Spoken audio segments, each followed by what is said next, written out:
Hello students, आज जो है हम एक बहुत ही ब्यूटीफुल पोएम देखने जा रहे हैं। The world is mine.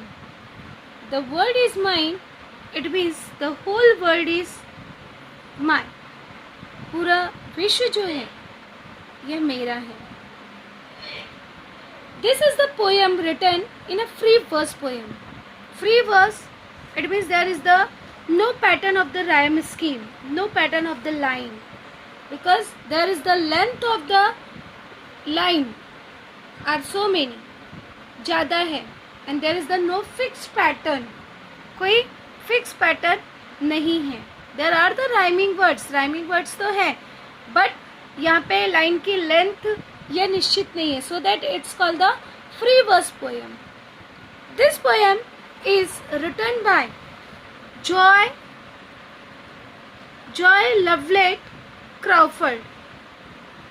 This is the name of the poet, and in this poem the poet want to say that कि we should happy whatever we have, and we to be grateful for the good things in our life, rather than to complaining about the things which you think you lack.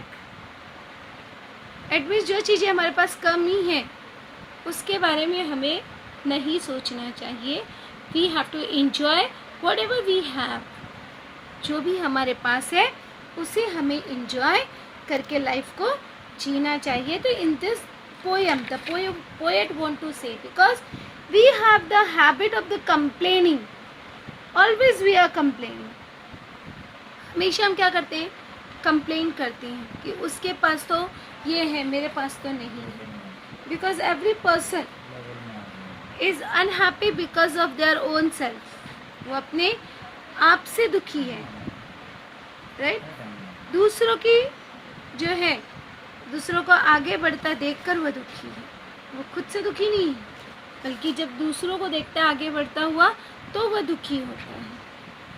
तो according to the poet, once you are grateful for the things that God endowed you, God gift you, God ने जो कुछ भी तुम्हें दिया है, if you are happy with that, then the world is yours. Then you have to think that the world is mine. If you are happy, whatever God gifted to you, जो भी भगवान ने आपको गिफ्ट किया है, if you are happy, then you can say that the world is mine. Then all of the problems, things you often take for granted and find no reason to complain. It means you become always happy and you have no reason to complain. आपके पास कोई कारण नहीं होगा complain का, if you feel happy whatever God gifted to you. So that we have to feel always happy. See, let's learn this poem. Today on a bus, I saw a lovely girl with silken hair. I envied it means feel jealous, जलन होना। I envied her. She seemed to say, and I wished I was so fair. Here the poet says that कि I saw today a lovely girl. आज मैंने एक lovely girl देखा, beautiful girl देखा, with a silken hair. जिसके hair कैसे थे? Silken. It means describing word for the hair. Hair के लिए डिस्क्राइबिंग वर्ड क्या है? सिल्कन। गर्ल के लिए डिस्क्राइबिंग वर्ड क्या है? Lovely, right? ऑन अ बस शी सीम्ड सो हैप्पी। और वो लड़की कैसी दिख रही थी? बहुत ही खुश दिख रही थी। I envied her and wished if I were so fair. काश मेरे पास भी ऐसा सिल्कन हेयर होते तो मैं भी सुंदर दिखती। The poet said that. कि शी फील इनविड, उसे जेलस होती है. Here we can ask the question for the true and false. The poet saw a lovely girl in a train. It's a true or false? False. Where? On a bus. कहाँ पे देखा था लड़की को? On a bus. See. Oh God, forgive me. Sorry. When suddenly she rose to leave. Rose मतलब उठना. Rose to leave. I saw her hobble down the aisle. Hobble. Hobble मतलब होता है लड़खड़ाना. Walk with the limb. Unsteadily. लड़खड़ाना.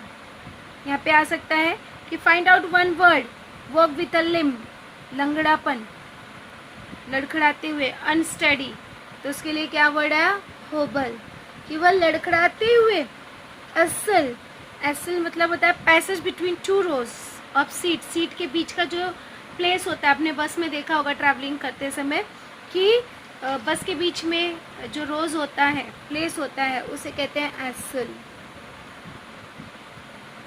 तो here she said that कि I saw her walk along the aisles, कि passage में से जब उसे चलते हुए देखा with Liam.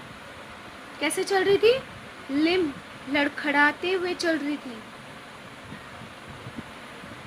Oh God forgive me when I whine. I have a two legs the world is mine. जब उसे लड़खड़ाते हुए देखा तो poet has said that then I prayed to the God to forgive me. कि तब उसने जो है God से माफ़ी मांगी कि forgive me. When I whim मतलब complain करना. Complaining in crying tone because we always complain to the God. तो उसे कहते हैं whim, complaining in a crying tone.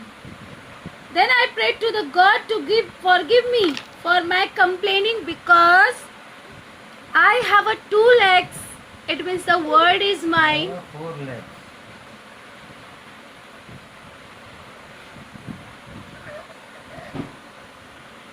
It means here the poet has said that कि we are happy person. God give us 2 legs. It means we are fit and fine. We can achieve our goal. We did not need any help of any people. See, here we can ask the question. Identify the figure of speech. यहाँ पे कौन सा figure of speech है? Today on a bus I saw a lovely girl with a silken hair. Here the figure of speech is inversion. Inversion it means जो उल्टे सीधे क्रम में दिया होता है. इसका करेक्ट ऑर्डर क्या हो जाएगा हमारा? कि I saw a lovely girl with silken hair on a bus. Right, that is the correct order of the sentence. See O God. अब यहाँ पे ओ गॉड बोला, it means it's your apostrophe, ठहराव. तो जहाँ पे इस तरह से हो that is your apostrophe figure of speech. Here we can ask A2 type of question. Describe the young girl in the bus. बस की लड़की का वर्णन करो. तो क्या वर्णन आएगा? The young girl in the bus was a very beautiful and lovely girl with a silken hair. She is very happy. She was also too fair. But unfortunately, she was working with a limb. Right? So that is the girl's description. See the next stranger. And then I stopped to buy some sweets. The lad it means boy, ladka. The lad who sold them had such a charm. Charm मतलब अच्छा, beautiful, handsome. Here we can say that for the agree or disagree, the lad who was selling sweet was very sad. It's a true or false? The false. It's a false. I talked with him. He seemed so calm. बच्चा कैसा दिख रहा था? Calm, शांत था. And if I were late, it would do no harm. अगर मैंने उससे कहा कि अगर लेट हो रहा है तो कोई भी बात नहीं है. It means the poet has described that कि once upon a time she stopped to buy some sweets and found the boy, one boy who sold sweets. The boy was very charming. She talked with him and seemed very calm. वो बच्चा जो था बहुत ही शांत था. They did not slowly, as if it didn't matter. If I were late, अगर वो late भी होता तो वो कोई उसे फर्क नहीं पड़ता था. And as I left, he said to me, I thank you. You have been so kind. It means the poet said that when she left, the boy thanked her, and said she had been very kind to him. कि वह उसने बहुत ही दया दिखाई. It's nice to talk with a folk. Folk मतलब people. यहाँ पे आ सकता है कि find out the one word for the people. तो यहाँ पे क्या वर्ड मिलेगा? folk. Like you. You see, I am a blind. उस लड़के ने क्या कहा कि लड़का कैसा है? ब्लाइंड है. यहाँ पे true false type of question पूछा जा सकता है. The poet was very kind with the lad who was selling sweets. कि जब पोएटेस थी वो बहुत ही काइंड थी. इट्स अ ट्रू और false? It's a true. O God forgive me when I win. फिर से वही बात कहा कि ओ गॉड फॉरगिव मी. ओ ईश्वर मुझे क्या करना? माफ़ करना. कि मैंने जो है अगर जब मैं कंप्लेन करता हूँ I have a 2 eyes the world is mine. क्योंकि अगर मेरे पास 2 आँखें it means the world is mine. पूरा वर्ल्ड जो है वह मेरा है. What did the speaker in the poet not realise while chatting with the young lad. We can ask the question कि जब उस बच्चे से स्पीकर बात कर रहा था तो कौन सी बात पर ध्यान नहीं दिया. तो when the speaker in the poem was chatting with the young lad he did not realise that a young lad was blind. कि जो बच्चा है वह ब्लाइंड है, इस बात पर ध्यान नहीं गया. तो here again we can say that identify the figure of speech. I stop to buy some sweets. See S S S that word is pleasingly repeated. यहाँ पे हमारा फिगर ऑफ स्पीच हो जाएगा. Here the figure of speech is alliteration. Why the alliteration?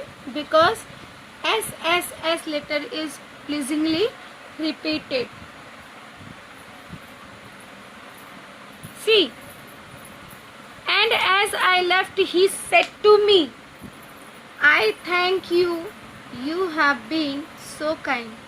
अब see, you is pleasingly repeated.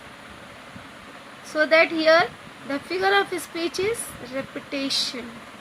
यहाँ पे figure of speech क्या हो जाएगा हमारा? Repetition. O God forgive me when I win. Here the figure of speech is apostrophe. In this way we can easily identify the figure of speech. We can ask the question like a complete the sentence. The blank thanked the boys. The blank thanked the poet for his kindness. Who thanked? I. It means the lad. Let thank the poet for his kindness.